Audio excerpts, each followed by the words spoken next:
Hello friends, welcome in the interview question section और session.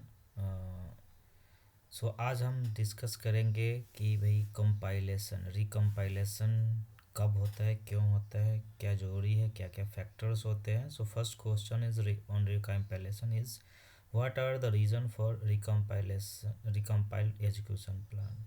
Okay, so क्या क्या factors हो सकते हैं, क्यों ऐसा होता है। तो बेसिकली आपको पता है, यानी चेंजेस होंगे तो रिकम्पाइल होएगा ही होएगा।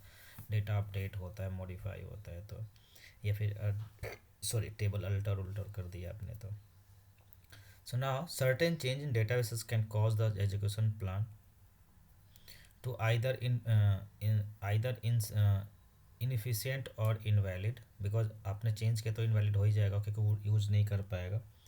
And based on new state of the databases, data का स्टेट अगर चेंज हो जाता है तो भी वो वैसा होता है। ओके, अगर अल्टर आपने कमांड चलाई है तो SQL server detect the change that were invalid and execution plan marked the plan as a not valid.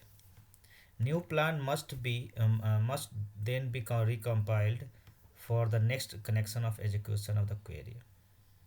So the conditions that invalid the plan including the following, this is कब ये plan invalid हो जाता है। तो मैंने बोला था जब भी आप अल्टर कमांड चलाते हो आप, तो वो इनवैलिड काउंट होता है। फर्स्ट चेंज क्या है, चेंज मेड ऑन टेबल और view reference by query alter command. Alter table और अल्टर व्यू अगर आप यूज़ करते हो, यानी अल्टर कमांड अगर आपने यूज़ किया है तो प्लान आपका इनवैलिड हो जाता है। Okay, change made in a single procedure which would drop all the plan and plans for the procedure from that कैसे। ओके, तो आप प्रोसीजर कैसे से आप प्लान निकाल देते हो, आप फ्री प्रोसीजर से कैसे आप डीबीसी से जब चलाते हो आप, तो उसमें प्रॉब्लम होती है। Okay, change of any indexes use by the execution plan, आपने चेंज अल्टर किया है इंडेक्सेस और उसको आपने मॉडिफाई किया है या फिर कुछ कॉलम एडिट किया, तो भी आप ये रिकम्पाइलेशन के लिए जाता है।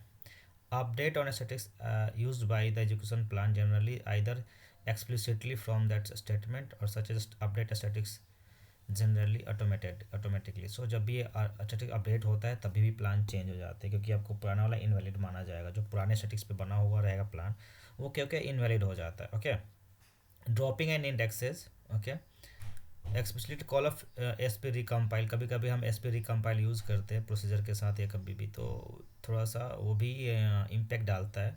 लार्ज नंबर ऑफ चेंजेस की that is insert and delete आप करते हो तो भी अब उसमें आपका रिकम्पाइलेशन चाहिए प्लान के लिए, एजुकेशन प्लान के लिए। For a table with trigger, if the number of rows inserted and deleted table grows significantly, तभी भी आपका प्लान रिकम्पाइल होना चाहिए होगा। And executing the store procedure with recompile. So कभी कभी हम रिकमेंड करते हैं जहाँ पे ज़्यादा ज़्यादा पैरामीटर स्निफिंग होती है, तो हम क्या करते हैं भाई, प्रोसीजर को विथ रिकम्पाइल आप यूज़ करो। तो जब रिकम्पाइल हम यूज़ करेंगे तो प्लान भी क्या होगा, एजुकेशन प्लान भी क्या होगा, रिकम्पाइल हो जाता है। ठीक है, क्योंकि पुराना जो प्लान था वो यूज़ नहीं करेगा और नया प्लान होगा।